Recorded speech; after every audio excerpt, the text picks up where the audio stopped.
Msikilizaji, katika sehemu ya 3 tuliishia pale ambapo tunakumbuka Isa alikuwa ametoka kutekwa na waliomteka walikuwa bado haieleweki kwamba ni kitu gani ambacho wanakihitaji, lakini mara ya mwisho wakati akijaribu kupambana na wale watekaji walimuonesha picha ya binti yake, kwa maana yule mtoto mdogo Nahia mwenye umri wa miaka 3, na akaambiwa akiendelea kupambana hatojua mtoto wake alipo. Kwa hiyo akakubali kukamatwa, akaingizwa kwenye ile gari na mwisho wa siku akawa ameondoka. Wakati wanaondoka wakapishana na mwanamke huyu Nadhifa ambaye kwa sasa amejitoa maisha yake kwa ajili ya kuishi na Isa. Akafika nyumbani akapewa maelezo kwamba mume wake ametekwa muda si mrefu. Alichokifanya ni kuchukua ile bodaboda na kuwahi kuikimbiza ile gari ambayo amepishana nayo muda si mrefu, ambayo inasadikika mumewe yumo ndani ya hiyo gari. Nini ambacho kinakwenda kutokea katika sehemu ya 4?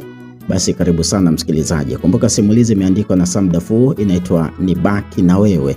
Hapa ni Simulizi Zetu Media. Mimi naitwa Mr. Tuliano. Karibu katika group letu la WhatsApp kupitia nambari ya simu ya 0757567253. Hakikisha pia umeandika maoni yako hapo ukiwa unaendelea kusikiliza simulizi hii. Tuambie unasikiliza ukiwa maeneo gani hapa ulimwenguni, kwa sababu unajua channel yetu inasikika ama inapatikana kote ulimwenguni. Tuambie unasikiliza ukiwa katika nchi gani. Sasa bana, tuendelee katika sehemu ya 4. Tunaendelea pale pale ambapo tuliishia. Baada ya lile tukio la Isa kutekwa na Nadhifa kuanza kumkimbiza kwa kutumia bodaboda, sasa upande wa pili ilikuwa ni sebleni kwa Dickson. Alionekana Diana akiwa anachezea laptop, huku pembeni ya laptop hiyo kukiwa na kinywaji ambacho hakuacha kunywa kwa nyakati tofauti tofauti. Mziki mlaini kutoka katika sabufa uliendelea kumliwaza, naye akafurahishwa na maudhui ya mziki huo. Akiwa anaendelea na mambo yake, aliingia Jamila akitokea nje. Akavua viatu na weka pembeni. Akaweka pembeni ya mlango, kisha alipiga hatua kuelekea chumbani kwake. "Unatoka wapi wewe malaya?" Sauti hii ilibeba swali la kwanza ambalo liliulizwa na Diana. Swali hili lilimfanya Jamila kusimama. Alisikia swali hili vizuri sana, lakini alitamani tu atoe tusi kisha ende zake. Bila hata kugeuka, alifikiria nini la kufanya. Akamwambia, "Ni wewe vipi? Mama analalamika njaa inamuuma. Alafu wewe ulioko hapa tangu asubuhi, upo tu hapo umekaa hujampikia mama. Kwa nini?" Akamwambia, "Kwani wewe hujui kupika?" Jamila aliuliza akiwa anageuka na kumtizama Diana ambaye alisimama akisema, "Unasemaje wewe mpuzi?" Nafasi ya kuimalizia hakuipata. Kuna kitu ambacho kilitoka katika macho ya Jamila kikiwa kama mwanga hivi, kisha kilipenya katika macho ya Diana. Ulikuwa ni uchawi ambao ameupata kutoka kwa mganga.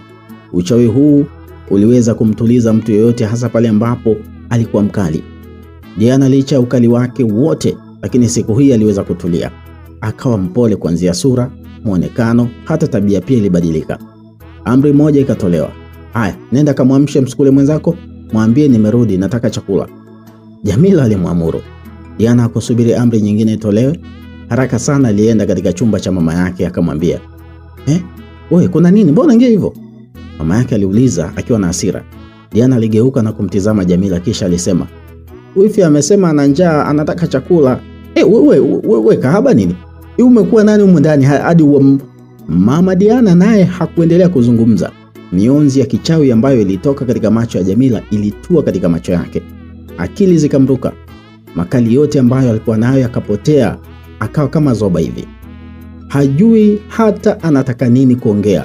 Hakuelewa anahitaji kuongea kitu gani kwa wakati huo.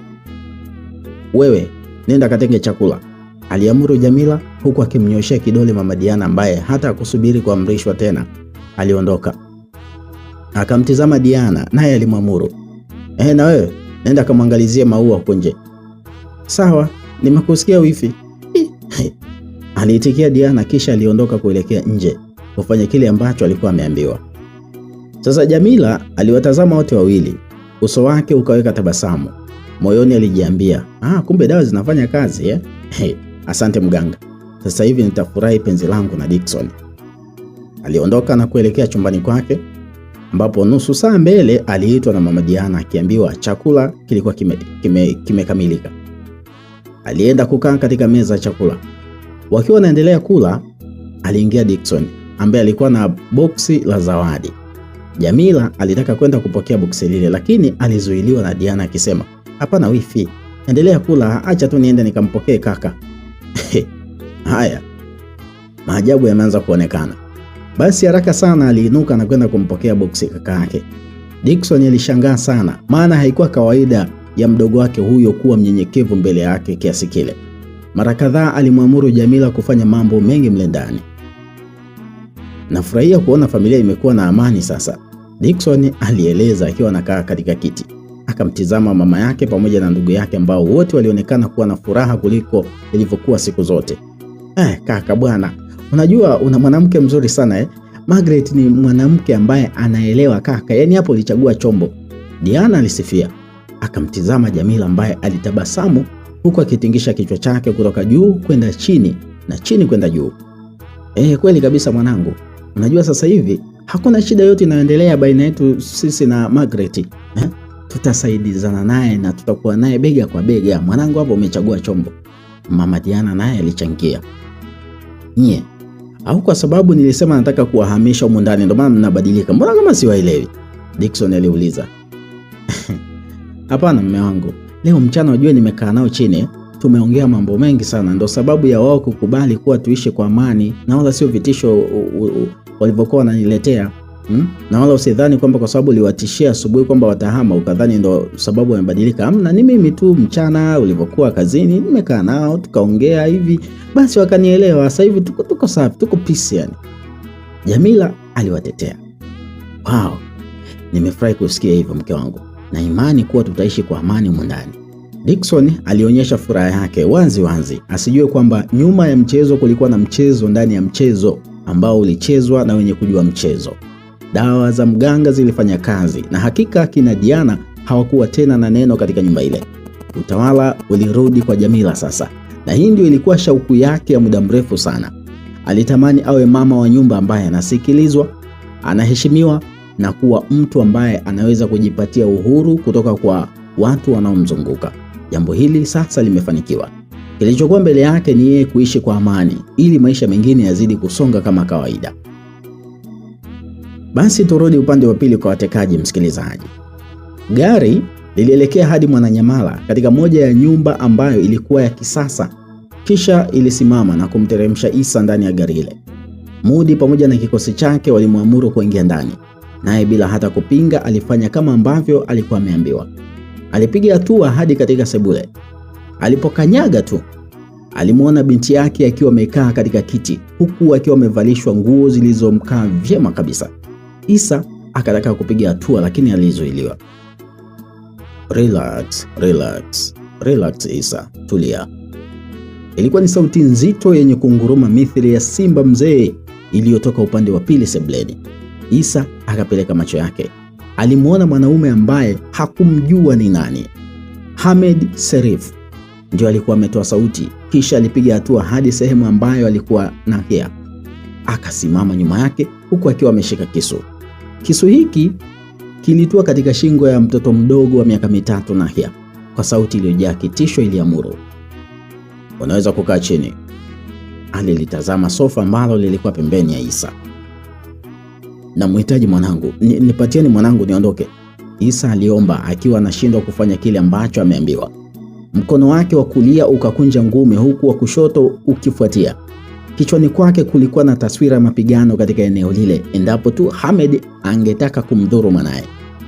Badala ya kutoa kile alichoombwa, Hamed alianza kuangua kicheko huku akiendelea kumtizama Isa ambaye alikuwa akihema kwa hasira. Kisha alisema, "Mwanao yupo sehemu salama, lakini usalama wake unategemea na utayari wako. Toa hicho kisu shingoni kwa mwanangu, toa sasa hivi." "Wewe, nimekwambia kaa kwenye kiti." "Siwezi, nipatie mtoto wangu." "Okay.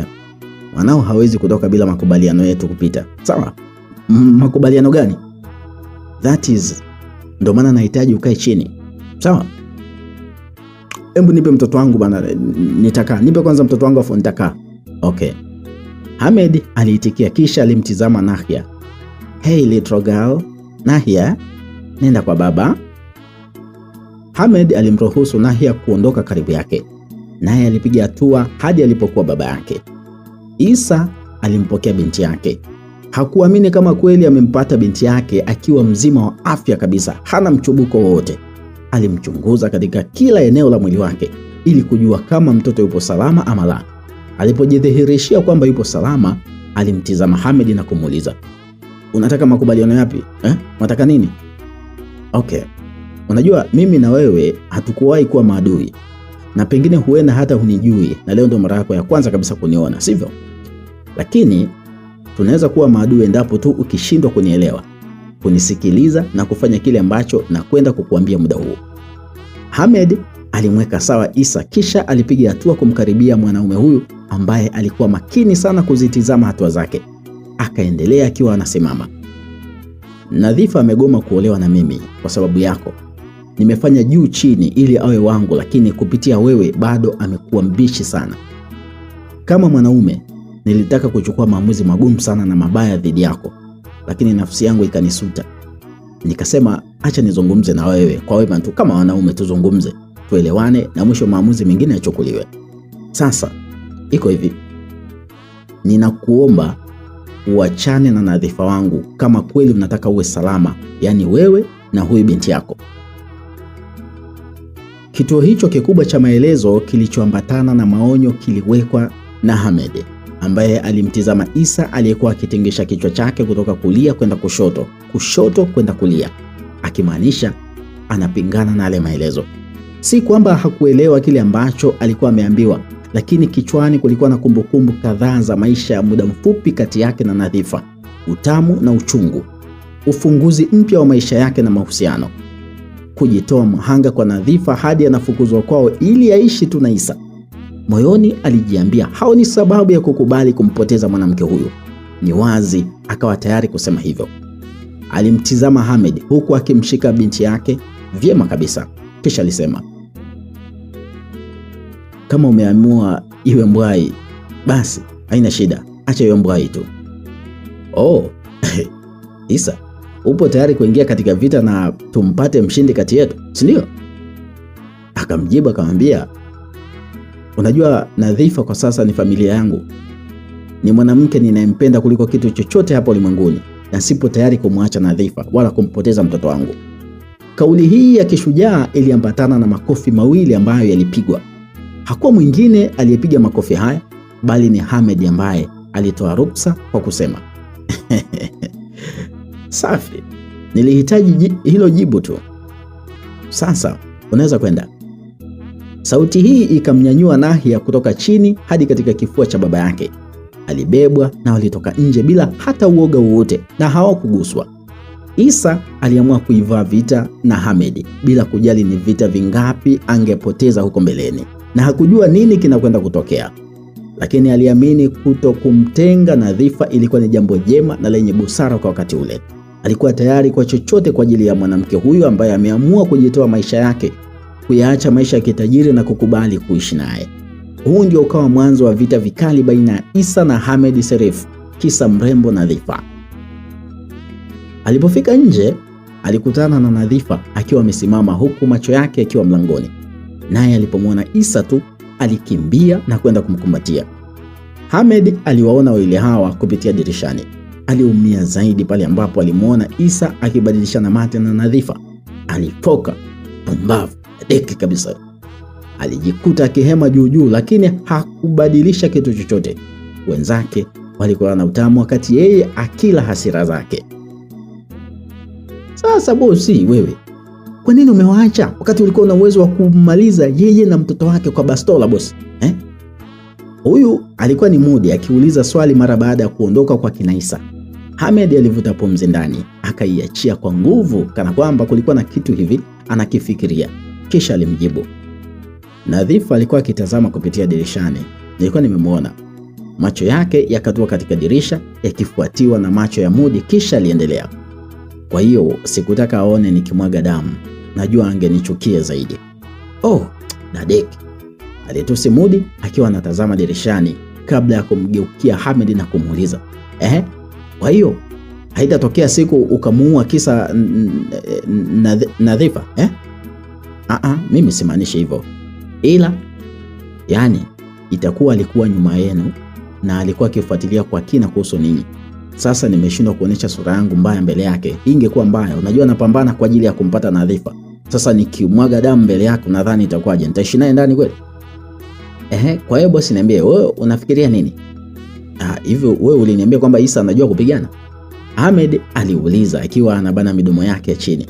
Hakuacha kuchezesha mashavu yake. Yaani unauliza hilo bosi? Shahidi huyo hapo Isaac. Muulize Isaac kilichotokea kule. Mudi alimgeukia Isaac ambaye alitakiwa kueleza kile kilichomfanya kuwa shahidi. Nafasi ilipopatikana kwa Isaac hakuchelewa. Aliweka kila kitu bayana huku akisimulia namna ambavyo alipigwa ngumi za haraka haraka na Isa. Boss, yani muache tu yule jamaa. Anapigana kuliko kawaida. Anapiga kiasi kwamba hadi nilitamani nikimbie.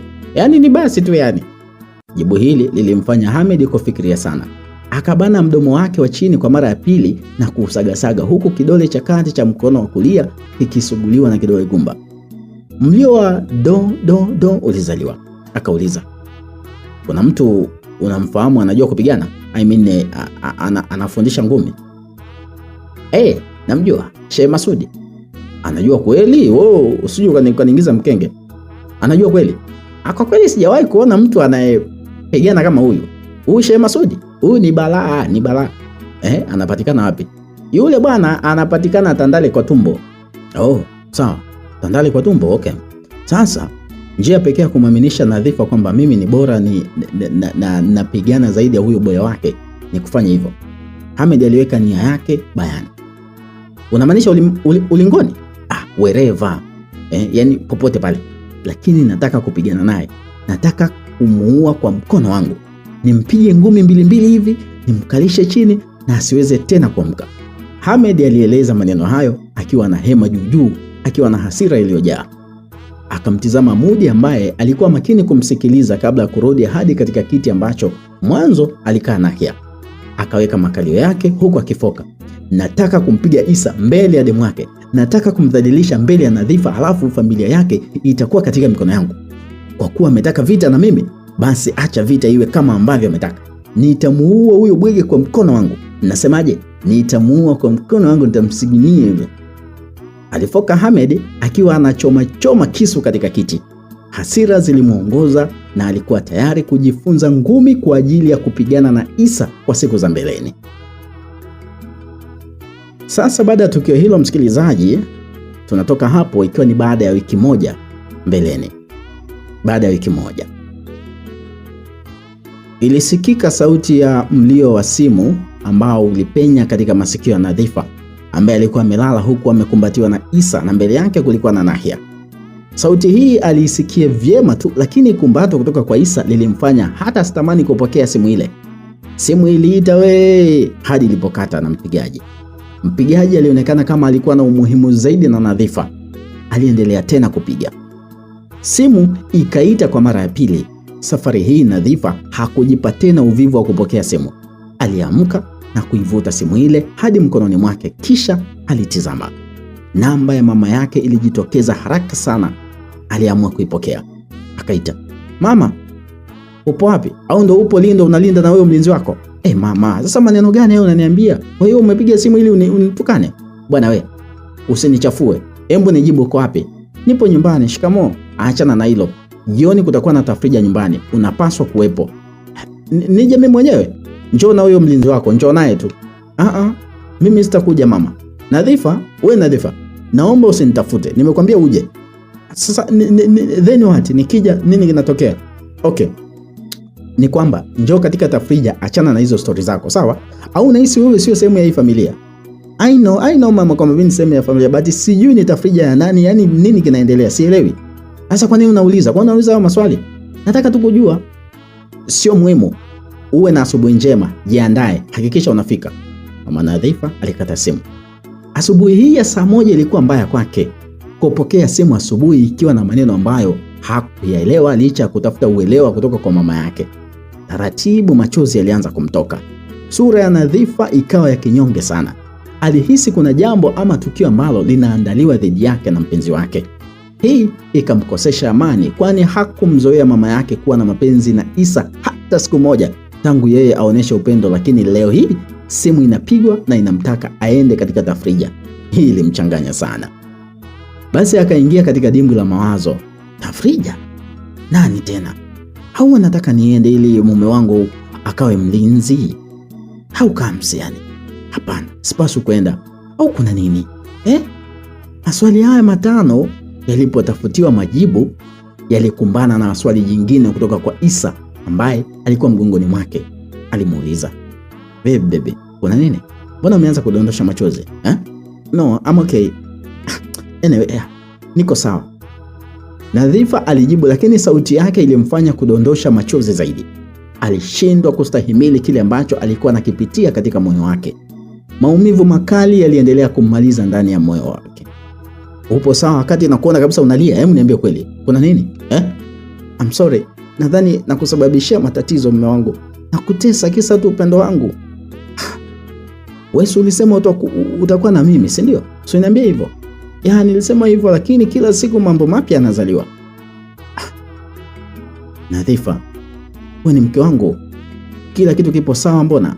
Wapi nimesema unanitesa au unanisababishia matatizo? Kwa nini unaongea haya maneno? Mama anasema kwamba twende jioni kutakuwa na tafrija nyumbani.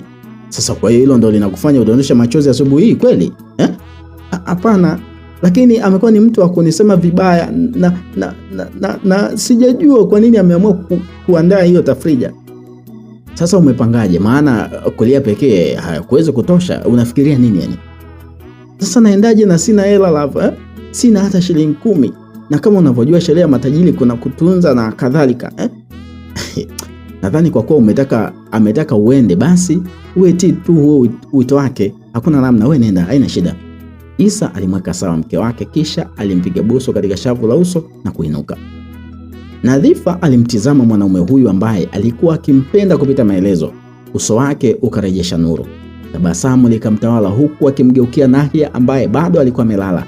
Akampiga busu katika paji la uso huku akisema, "Nakupenda Nahia."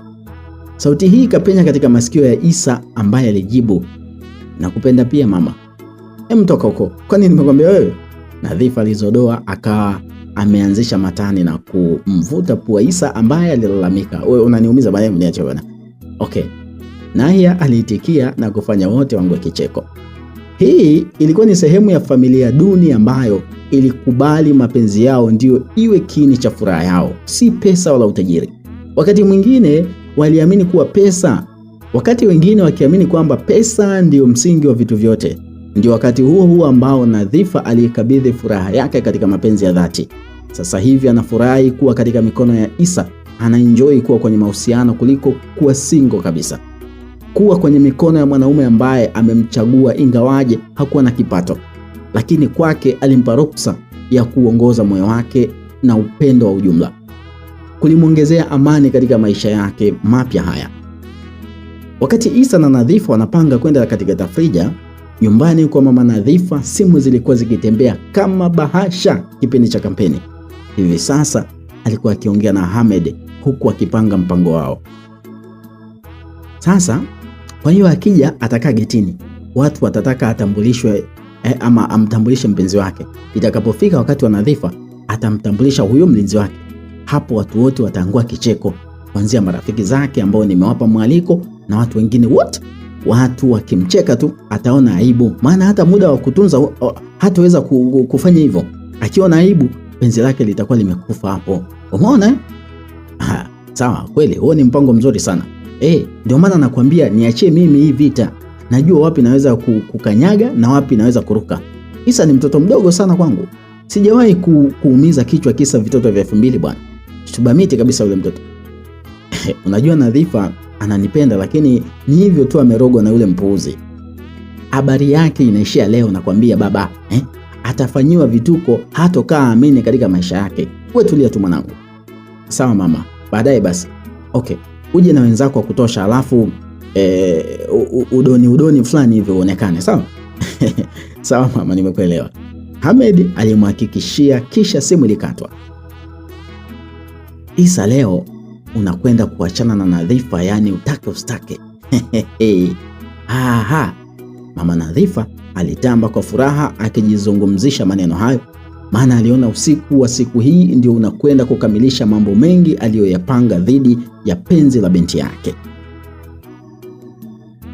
Kulikuwa na kikao kidogo kikiendelea cha familia ambacho kilifanyika katika hoteli ya Element, ambapo Dickson pamoja na familia yake walikuwa wamekutana kwenye meza. Jioni hii tulivu kabisa yenye kiupepo fulani hivi kwa mbali na jua lisilovutia kwa wauzamaji ilitumiwa vyema kabisa na mwanaume huyu ambaye alikuwa na jambo la kuteta mbele ya mama yake, dada yake pamoja na barafu wa moyo wake, Jamila, ambaye yeye kwa sasa anamfahamu kwa jina la Margaret. Wakiwa wamekaa kwa kutazamana, yani Dickson alimtazama mke wake kwa maana ya Margaret ambaye sisi tunamfahamu kama ni Jamila, akawa anamtazama mama Diana ambaye ni mama yake, na alikuwa pia akimtizama Diana ambaye ni dada yake. Dickson akasema, nimewaita jioni hii nikiwa na jambo la kuzungumza na nyie. Lipi hilo? Mama aliuliza. Akashika uma na kuchukua nyama kisha aliiweka mdomoni.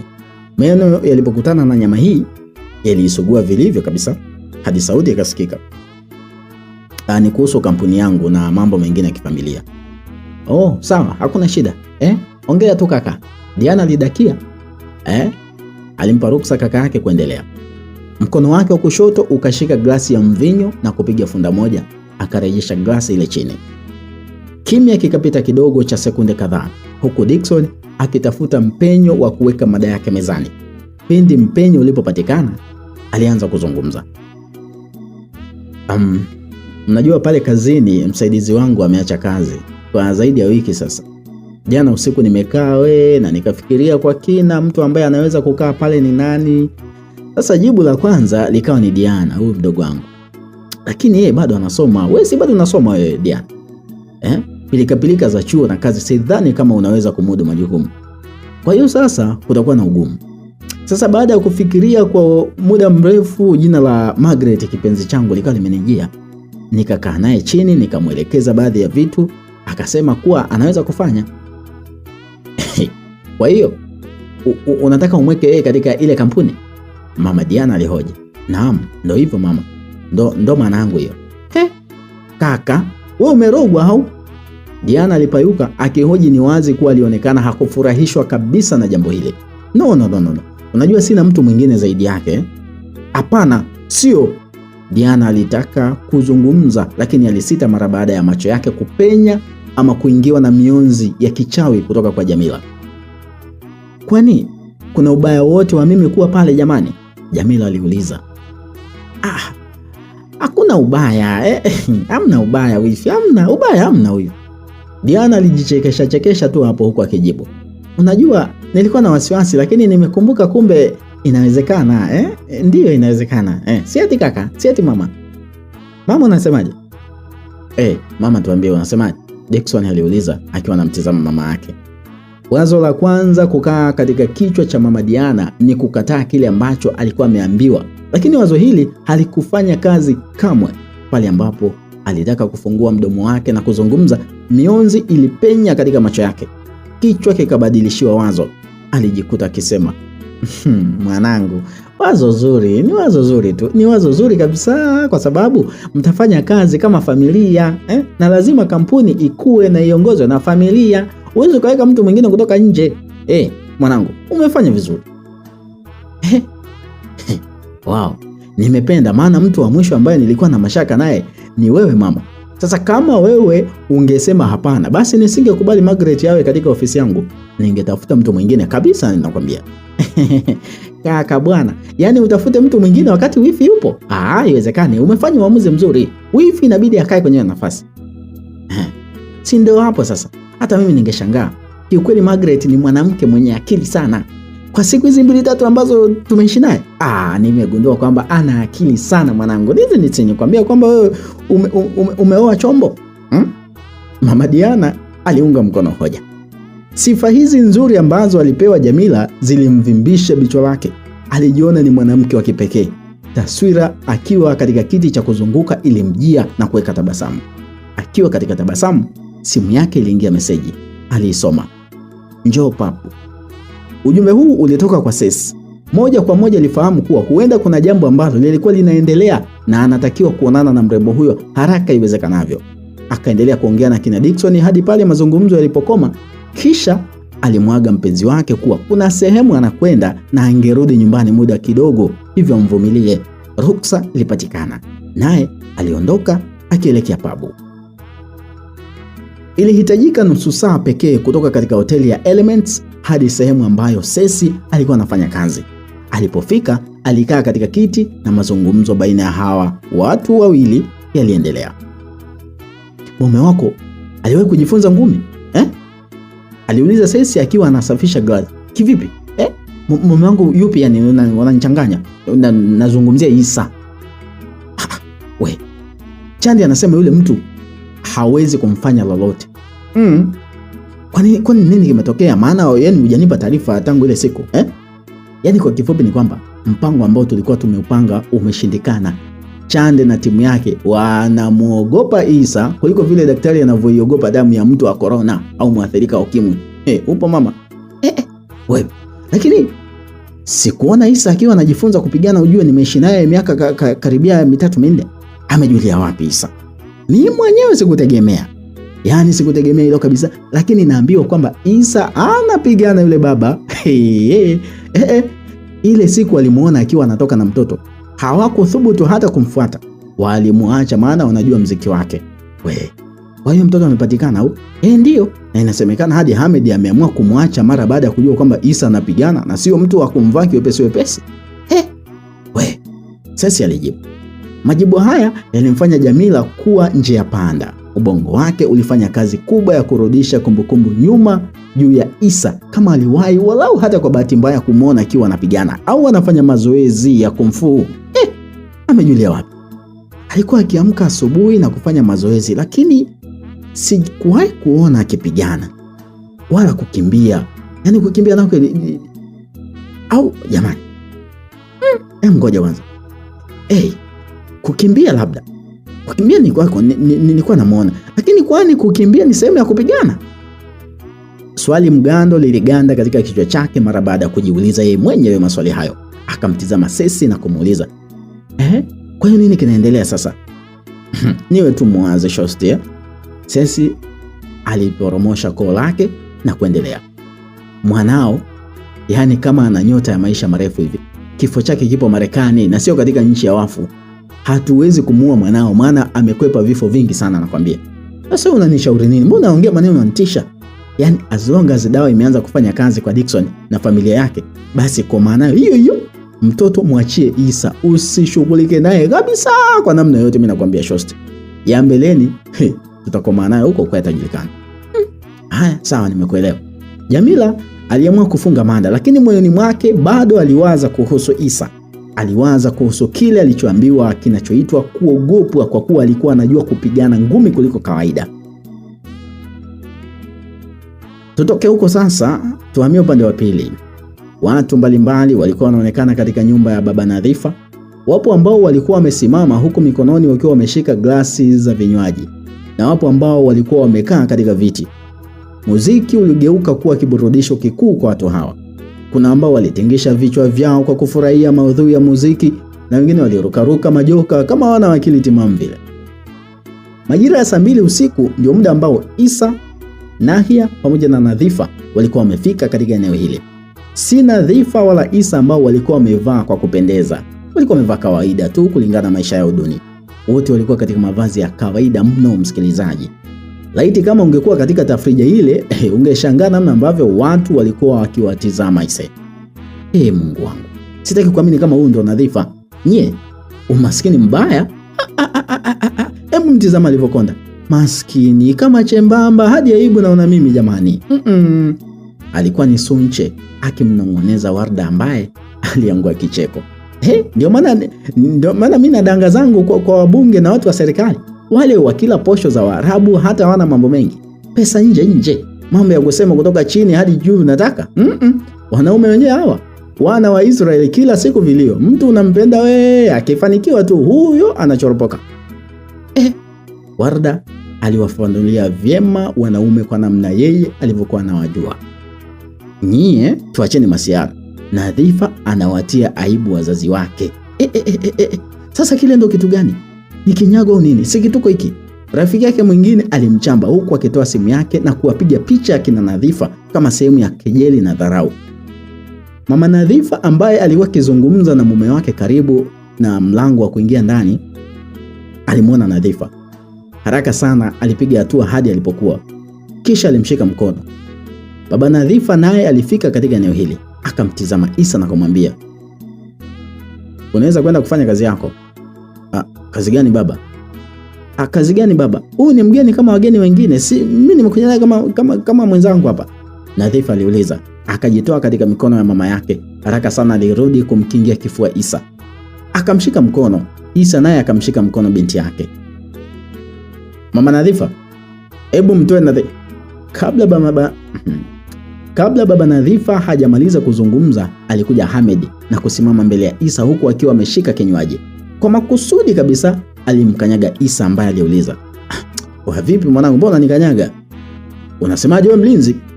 Hamed alifoka huku akimwagia kinywaji usoni kisha alimsukuma kidogo. "Wewe unanitukana, unanijua vizuri wewe?" aliongea Hamed. Isa aliumba kidogo na kusimama. Mikono yake ikashika nguo na kunusa. Harufu kali ya pombe ilikuwa katika pua yake. Ilikuwa ni pombe ambayo inatoa harufu kali. Kwa dharau, Hamed aliandaa funda kubwa la mate na kumtemea Isa usoni. Masauti ya watu yakasikika wakicheka. Hata mama Nadhifa naye aliangua kicheko akiongozana na mtendaji. Macho ya Isa yakaingia ndani. Namba 11 ikajichora katika paji la uso. Katika kitu ambacho Isa msikilizaji aliwahi kufundishwa kipindi anakuwa ni usimvumilie ama usivumilie dharau. Kauli hii ikakaa katika kichwa chake daima na daima. Siku hii ameoneshwa dharau. Tena ameoneshwa dharau na mtu ambaye kwa zaidi ya mara mbili amekuwa akirudia makosa. Kwanza alipatwa na hasira ambazo hakuweza kuzizuia, hasa pale ambapo aliona watu wengine wakiangua kicheko. Alijua wanacheka kile ambacho kilikuwa kinaendelea. Mkono wake wa kulia ulikunja ngumi. Akaurudisha nyuma kidogo. Alipoupeleka mbele, aliupeleka kwa kasi mno, kasi ya ajabu. Ngumi ilisafiri kisha ilitua katika bega la Hamed ambaye aliyumba huku akidondoka chini kama gunia la viazi. Mwili wake ulisikika ukidondoka kama mzigo.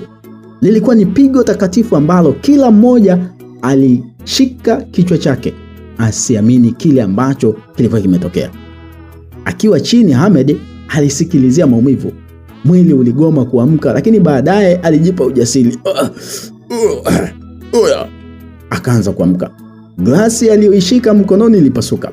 Kipande kimoja kikabaki katika mkono wake. Aliona hii angeweza kutumia kama silaha mbele ya adui yake. Alimfuata Isa akiwa na glasi kwa lengo la kumdhuru. Basi Hamed alimfuata Isa huku akiamini kwamba angeweza kumpiga na chupa, lakini haikuwa hivyo. Aliporusha chupa, mkono ulidakwa. Kichwa cha Isa kilitua katika kifua cha Hamed ambaye alikohoa. Damu ilimtoka huku akidondosha chupa chini. Akataka kumfuata Isa, lakini bora hata asingefanya hivyo msikilizaji, kwani alipigwa kama ngoma na kusukumwa hadi katika meza ambapo alimwagikiwa na vinywaji pamoja na chakula. Watu ambao walikuwa upande wa Hamed sasa walihama, wakashika vichwa vyao wakiomba Hamed aamke na kuwa mzima, lakini sio kupigana. Achane na mambo ya kupigana. Nadhifa baada ya kuona Isa ameshikwa na hasira, angeweza kuua mtu muda wowote, haraka sana sasa alienda kumshika Isa huku akimsihi asiendelee kumpiga, asiendelee kupigana. Tulia baby, tulia. Najua umekosewa lakini tulia, acha. Sauti hii ikamtuliza Isa ambaye alikuwa akihema juu kwa hasira. Baada ya ugomvi kutulia, mama Nadhifa alienda kumpiga kofi mtoto wake huku akifoka kwa hasira. Alimlaumu wazi.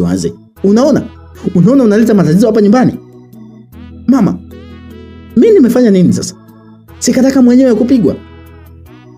Nadhifa alimkaripia mama yake. Wewe, mpige simu polisi. Sisi hatuwezi kuchafuliwa hazi kiasi hiki bwana. Baba Nadhifa aliamuru huku akimtaka Yusta kupiga simu. Mikono ya Yusta ilitoa simu mfukoni na kutaka, lakini Nadhifa alimpora na kuitupa mbali huku akisisitiza asipatikane mtu wa kupiga simu kwa muda ule. Hasira zilimpanda mama Nadhifa ambaye alitoa simu na kumpatia Yusta. Alimwamuru kupiga. Mikono ya Yusta ilishika simu vizuri huku akiwa anatetemeka mno. Aliwaza kama apige simu ama asipige, lakini baba yake alimsisitiza, piga nakwambia, wewe piga, uwapigie polisi. Hatuwezi kuvumilia mambo haya. Sauti ya ukali ilimfanya Yusta kutii wito. Alipiga simu. Kilio kilimwangukia Nadhifa ambaye hakujua kwa nini mpenzi wake anataka kushitakiwa kwa kosa ambalo mkosaji alionekana kuwa ni nani. Alijikuta akilia mbele ya baba yake, lakini haikubadilisha kile ambacho familia yake walikuwa wamekipanga. Tayari mchezo huu ulishabadilishwa namna ya uchezwaji kwa muda mrefu sana. Mipango juu ya mipango katika kuhakikisha kuwa Isa anakuwa katika sehemu mbaya ilikuwa imepangwa kikamilifu. Dakika 30 mbele, askari walikuwa wamefika, kisha walimshika Isa na safari ya kwenda kituoni iliwadia. Mtunze Nahia, nitamkuta katika mikono yako, alizungumza Isa akiwa anaingizwa katika gari. Macho ya Nadhifa yalishindwa kuhimili kishindo cha machozi ambacho kilimtaka kulia. Alilia, akalia, akadondosha machozi, lakini msaada haukupatikana. Tayari kila mmoja katika eneo lile alimwona Isa kuwa mkosefu. Ameanzisha vurugu katika tafrija ya watu wengine, tena matajiri. Nadhifa aliendelea hadi alipokuwa na baba yake, kisha alisimama. Akamtazama kuanzia juu hadi chini. Kwa sauti ya upole iliyoambatana na kitetemeshi yenye hasira ndani yake alimuuliza, "Are you happy now?" Yaani una furaha sasa? Sasa wewe mwanangu, kwa nini unatetea ujinga wako? Yaani kisa unampenda? It is not enough and you cannot change anything on this.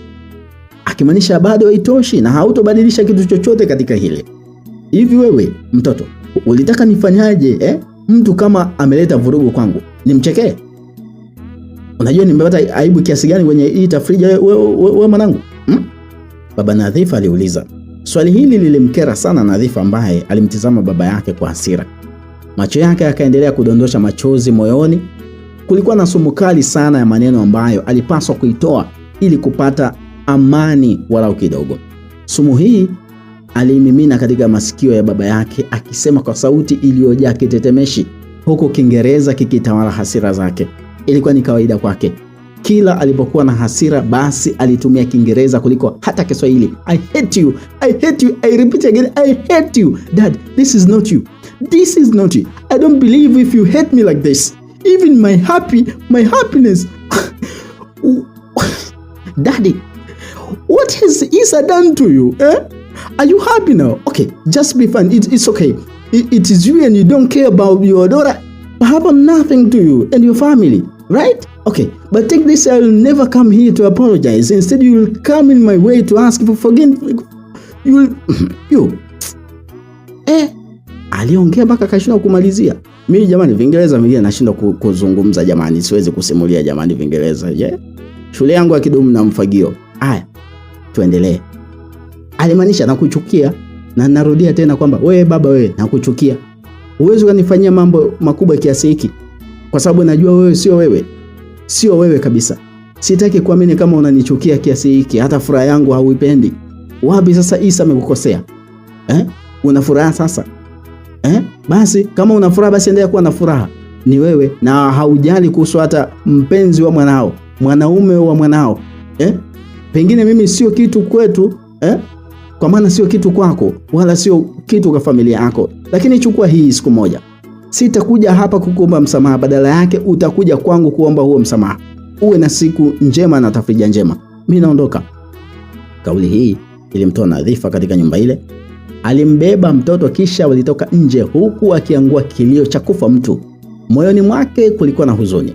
Usoni kwake kulikuwa na machozi ambayo yalimdondoka vilivyo. Familia ilimtenga, haikumhitaji, na aliona hilo wazi wazi. Akasimama upande wa Isa. Aliamua kubaki na Isa.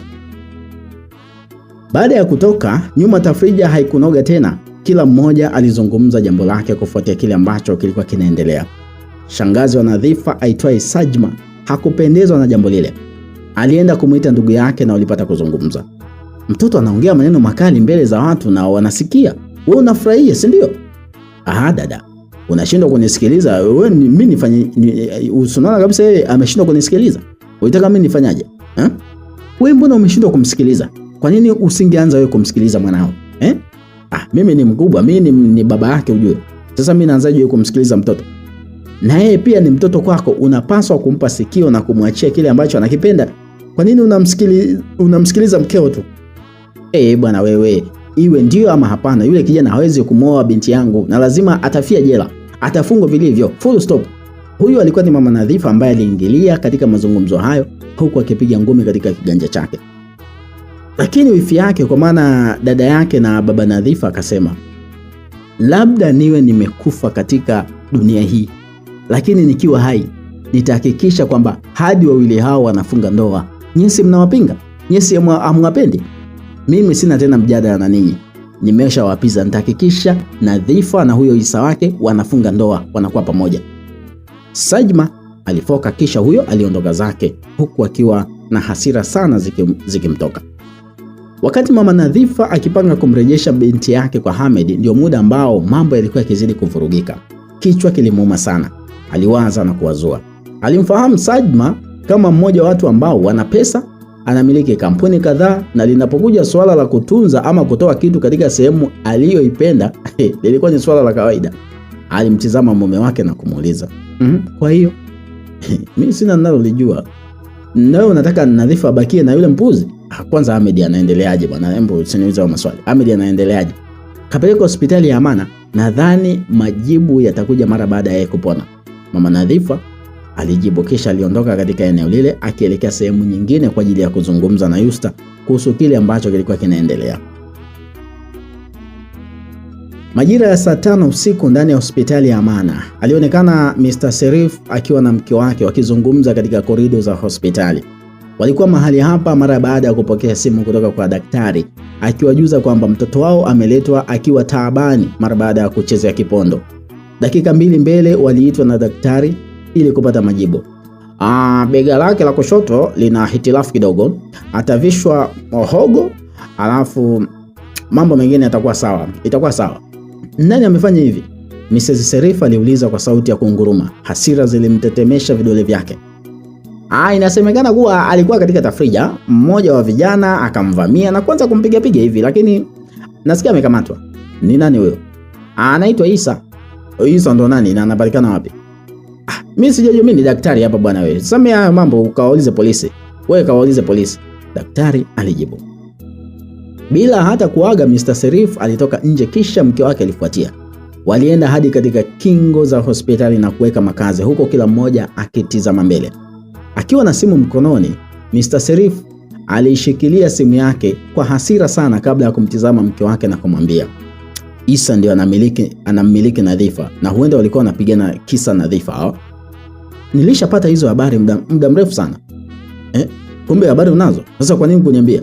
Aliyemuumiza mwanangu ni adui yangu. Au wewe popote pale alipo, mpigie simu mkuu wa kituo. Mrs. Serif alijibu huku akipiga chuma ya kingo kwa hasira. Mr. Serif alitoa simu yake na kuchezea kidogo, akatafuta jina la Inspector Kimba hadi alipolipata, kisha alipiga. Simu iliita kwa muda kidogo kabla ya kupokelewa. Kuna mtu ameletwa hapo kituoni muda si mrefu, namtaka huyo, aliamuru mara baada ya simu kupokelewa. Nitumie picha yake boss. Sauti ya Inspector Kimba ilitoka. Simu ikakatwa na Mr. Serif alionekana kuchezea simu ile kwa muda kidogo kabla ya kurudisha tena mfukoni. Akiwa ndani ya selo, Isa aliendelea kuzitazama nondo ambazo zilimfanya hata nje asiweze kuona wala kutoka. Moyoni mwake aliumia sana. Akakosa amani, maana kichwani kwake kulikuwa na idadi nyingi ya maswali juu ya kile ambacho kilikuwa kimetokea. Aliwaza kuhusu binti yake, aliwaza kuhusu mpenzi wake. Akakosa amani. Hasira zilimjaa alipokumbuka kuwa alikuwa katika eneo lile kwa kosa ambalo yeye hakuwa mwanzilishi, badala yake alisingiziwa. Dakika 3 mbele mlango ulifunguliwa na kisha Inspector Kimba aliingia ndani. Akatazama idadi ya mahabusu ambao walikuwa katika kile chumba. Alifoka huku akiwatazama watu wote waliokuwa mahabusu. Nani Isa ndani? Mimi hapa. Mimi hapa. Na sauti mawili yaliitikia. Isa akageuka kumtazama wajina wake. Alikuwa ni mwanaume wa makamu ambaye hakuzidi miaka 35. Akamtizama kwa makini sana kabla ya swali jingine kudondoka. Wewe ni Isa? Inspector Kimba aliuliza akiwa anamtizama Isa mwingine. Hapana, nilisikia kama umeita Musa. Okay, Isa yupo wapi? Naam, Isa aliitikia. Akamtazama Inspekta Kimba ambaye aliamuru, nifuate. Haraka sana Isa alijiamsha, akajikung'uta vumbi, kisha huyo alimfuata Inspekta Kimba. Waliongozana hadi eneo la mapokezi. Inspekta Kimba akamtizama askari ambaye alikuwa mahali pale, kisha aliomba daftari kwa ajili ya kuweka sahihi. Akamtizama Isa na kumwambia, weka sahihi hapo. Tunaenda wapi? Isa alihoji. Fanya nilichokwambia. Sawa. Isa aliitikia, kisha aliweka sahihi. Vitu vyake ambavyo alikuwa ameingia navyo polisi alikabidhiwa, naye alithibitisha kama viko salama. Nifuate, aliamuru Inspekta Kimba. Isa hakupinga, alimfuata na waliweza kutoka nje ambako walipanda gari alilokuja nalo Inspekta Kimba. Wapi ambako wanaelekea? Wanakwenda kufanya nini? Kwa nini amtoe usiku katika kituo? Maswali haya yote Isa alijiuliza, lakini alipoona kwamba ameondolewa ndani ya kituo kwa kuzingatia taratibu zote za kutoka, hakuweka tena mashaka. Akawa tayari kujua mwisho wa safari yao ungekuwa ni upi. Hivi kwa nini Margaret akitutazama usoni tu tunakuwa wapole? Kuna nini? Hili lilikuwa ni swali kutoka kwa Mama Diana akimuuliza binti yake ambaye alikuwa anapika jikoni. Naye alikuwa ni sehemu ya wapishi wale kwa asubuhi hii. Ilikuwa ni yapata majira ya saa 2 asubuhi. Muda ambao chakula cha asubuhi ilikuwa ni lazima wapike ili muda wa kula ukifika kila mmoja ajumuike katika meza. Mimi mwenyewe mama sijui, lakini nahisi kama kaenda kuturoga hivi. Wewe, hivi unajua najishangaa. Nawezaje kumpenda huyu binti? Nawezaje mimi? Yaani mimi ndo kabisa mama. Haki vile hadi najishangaa. Nawezaje kumpenda mtu ambaye hata sina mazoea naye? Mwanangu, itakuwa kaenda kwa mgo. Mnaongea nini hapo? Mnanijadili, si ndio? Swali kutoka kwa Jamila liliingilia mazungumzo yao. Kila mmoja alibaki kimya, wakamtazama. Hakuna ambaye alidiriki kujibu kile ambacho walikuwa wameulizwa. Waliokuwa wanamuona mbele yao walikuwa ni Jamila, lakini moyoni mwao kulikuwa na hofu kana kwamba walikuwa wamemuona simba. Wakanywea, hata la kuzungumza walikosa. Mnataka ni waroge, si ndio? Jamila aliuliza tena kwa mara ya pili. Hapana wifi Mage, tusamee tu, tulikuwa tuna we tena wewe. Jamila alimnyoshia kidole Diana ambaye alipoa kabisa, akaingia ubaridi kama barafu. We mama, unanitafuta si ndio? Hapana mkwe wangu Mage jamani, mimi tena. Okay, we msukule, nenda kapige pasi nguo zangu, nataka kwenda kazini. Niwekee hapo sebleni. Sawa wifi, nimekusikia. Diana alijibu na haraka sana aliondoka kuelekea sebleni ambako alianza kupiga pasi. Jamila alimtizama Mama Diana ambaye alikuwa akitetemeka mno kana kwamba amemuona malaika wa mauti na anataka kumtoa. Israeli mtoa roho? Alimuuliza kwa sauti ya upole iliyojaa hasira ndani yake. Unataka kusema nini kwa Diana? Mwanangu, mimi tena hamna kitu, mimi hamna ninachotaka kusema. Hakuna wakati nimekusikia unanijadili wewe. Yaani tulikuwa tunaongea kwa wema tu. Ni wema tu mwanangu, wewe sio kwa ubaya bwana. Nisikilize wewe mwanamke, sijui kama unanisikia. Nakusikia mama, nakusikia Mage wangu. Usitake kunipanda kichwani. Nilikofukia nguo yako hukujui. Kwa hiyo usinivagae. Nitakutoa roho muda si mrefu. Jamila au Margaret kama wanavyomfahamu katika nyumba hii alichimba mkwara, kisha aliondoka katika eneo lile na kuelekea chumbani kwake kwa ajili ya kumwandaa Dickson ili wawahi kazini. Mama Dickson alipiga mwiko ukutani kwa hasira. Alijichukia maana kila anapoiona sura ya Jamila ilimkosesha amani. Kutoka kuwa mwanamke anayeheshimiwa hadi kuwa mama wa kawaida ilimuuma sana, hasa ilipogeuzwa kuwa mtumishi. Amegeuzwa kuwa mtumishi ndani ya nyumba hii. Nyumba sasa ilikuwa na watumishi wawili ambao mwanzo walikuwa wanatamba na kujiona wanaweza kumvaa Jamila au Margaret kama wanavyomjua, vile ambavyo walikuwa wanataka. Mama Diana aligeuka kuwa msaidizi na mtu wa mapishi tu mle ndani, huku binti yake akiwa ni sehemu ya watu ambao wanafanya shughuli nyingine za nje kama saidia fundi ndani ya nyumba. Akiwa chumbani, Jamila aliulizwa na Dickson ambaye alikuwa katika dressing table akifunga tai yake vyema. Mama amekuwa mpole sana, sijui kwa nini, au anakuogopa? Labda ni wasiwasi wake tu. Anahofia kwamba atahamishwa labda kwa sababu uliwatishia siku ile. Sasa kama alikuwa anafanya ujinga anategemeaje? Acha tu hivyo. Lakini nachoshukuru ni kwamba ule mkwara wako umefanya kazi sana. Hata mimi naona, maana nyumba ilikuwa chungu, kila muda vichambo, ulikuwa upumui mke wangu. Yani utawaweza wazalamu hao bwana. Tangu wapi ule mkwara? Naona hakuna mtu sasa hivi anapiga kelele dhidi yangu. Hiyo ndo dawa yao mke wangu. Walipaswa kukuheshimu na kukuchukulia kama mke wangu bwana. Kweli kabisa, nakupenda baby. Jamila alinena kisha akapiga hatua hadi alipokuwa Dickson. Alisimama nyuma yake akaomba mate, akapewa busu zito lenye robo lita hivi. Tabasamu likawa usoni kwake akiwa anamgeuza Dickson ambaye alimnyanyua na kumweka juu ya dressing table. Wakaendelea kubadilishana mate taratibu huku wakipapasana. Miguno ya mahaba ikamtoka kila mtu katika sehemu ile. Wakafurahia na dressing table ilipewa ruksa ya kuonesha mapambano ama kushikilia mpambano huu mubashara kabisa, kwani ilianza kuvuliwa tai na kuwekwa pembeni. Kisha shati ilifuatiwa na mwisho waliingia katika kuzagamuana, walipeana haki yao ya msingi kama wapenzi. Sasa msikilizaji, tutoke huko turudi upande wa pili. Akiwa na Nahia wake mgongoni, Nadhifa aliingia ndani ya kituo cha polisi kwa lengo la kumuulizia Isa, huku akiwa na chakula ambacho alikibeba katika hotpoti yake aliyoweka kwenye kapu.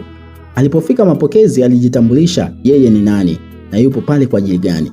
Jibu alilopewa lilimnyong'onyesha, likamaliza nguvu zake huku asijue nini cha kufanya. Aliambiwa, taarifa zinasema kwamba Isa tayari ameshaondoka, hayupo kabisa hapa mahabusu. Katoka? Ndio, na sahihi yake ni hapa. Askari alimuonesha sahihi katika daftari. Macho ya Nadhifa yalitoka katika sehemu ile. Hakuamini. Ni kweli katika sehemu ambayo kulikuwa na jina la Isa kulikuwa na sahihi ama saini yake, tena ikionyesha ameondoka majira ya usiku. Akazidi kupagawa. Akamtizama askari na kumuuliza, ameenda wapi sasa? Yaani wewe unaniuliza tena hilo swali? Kwani mnaruhusiwa kumtoa mtuhumiwa usiku? Mbona tunapomkamata mtuhumiwa usiku na kumuingiza mahabusu hamtuulizi kama tunaruhusiwa kumuingiza mtuhumiwa mahabusu usiku? We dada vipi bwana?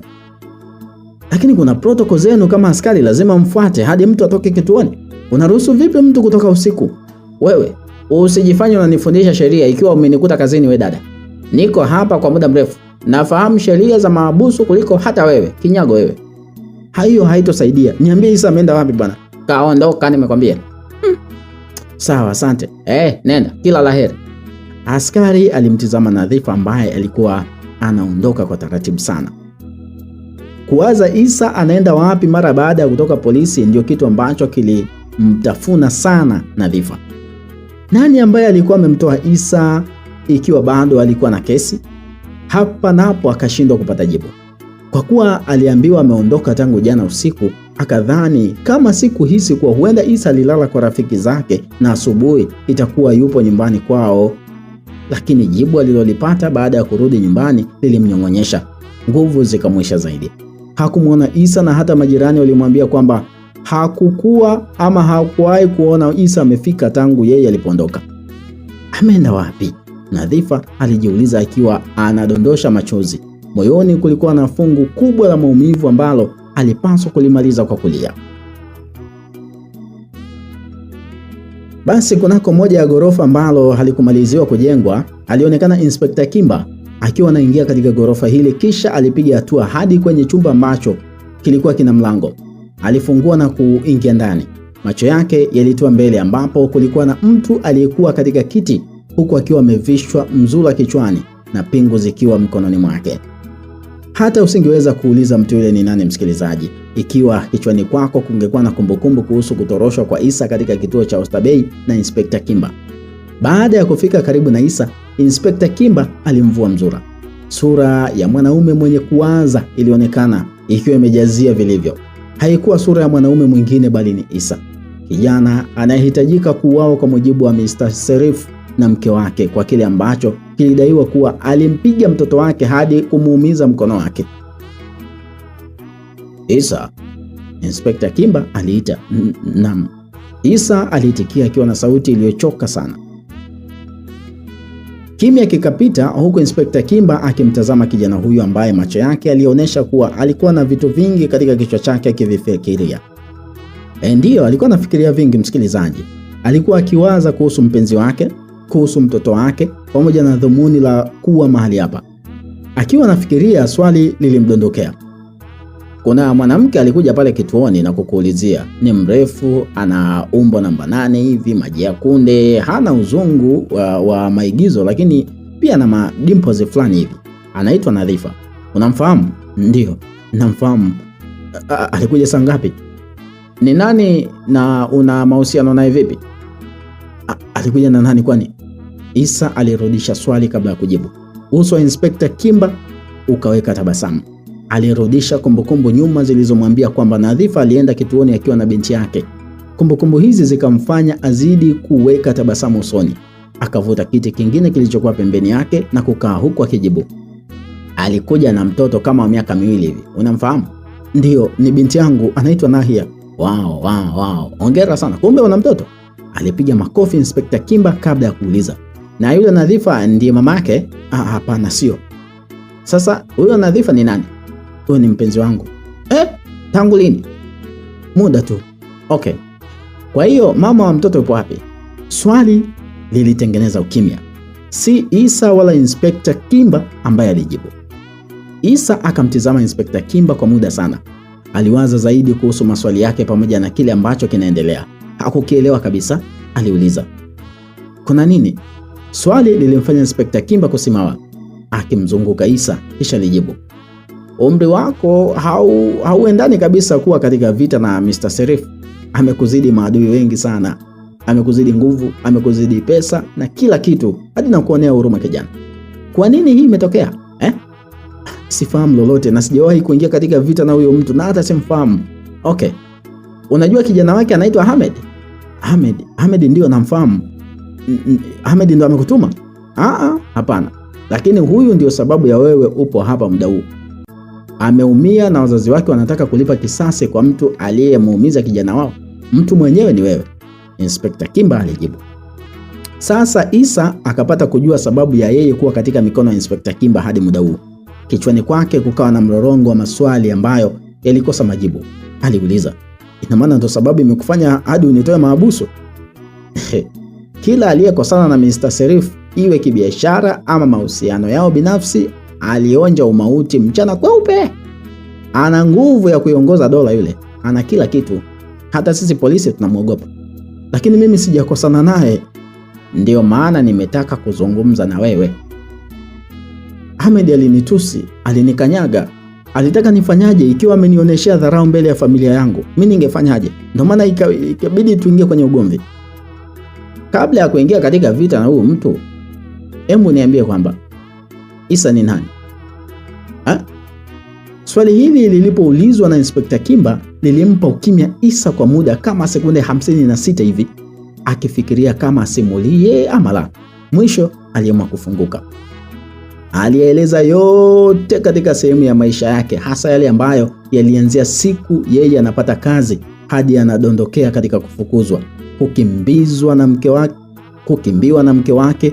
Mwisho kabisa alisimulia kisa cha yeye na Nadhifa kabla ya kukata kona kwenye vita vikali baina yake na Ahmed Serif. Masimulizi yalipoisha, Inspekta Kimba alisema, nikwambie kitu? Ndio.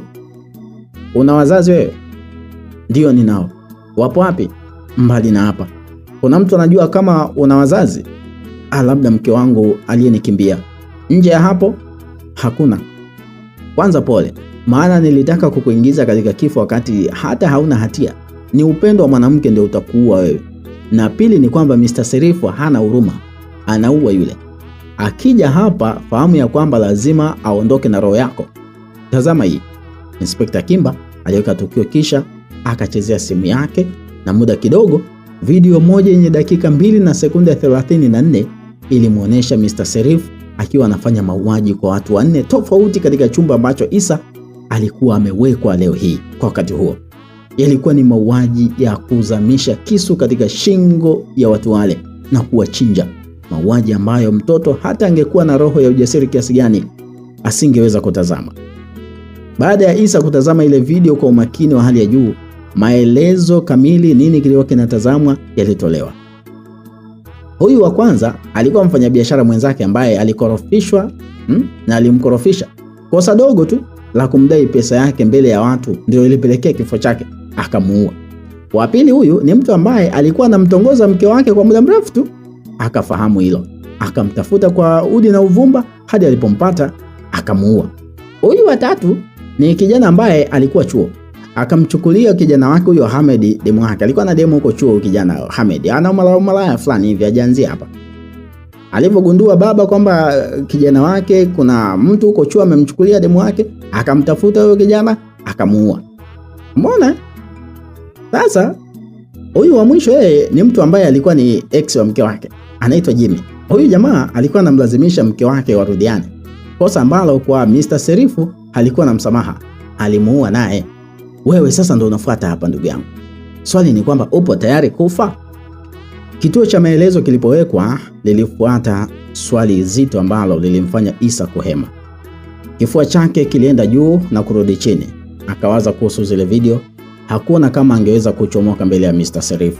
Inspector Kimba aliongezea akisema, kama unataka kufa basi fahamu kwamba familia yako yani Nadhifa na Nahia watakuwa chini ya Hamed, na huenda hata binti yako atauawa yule. Kazi kwako, una nafasi lakini. Sasa naondokaje hapa?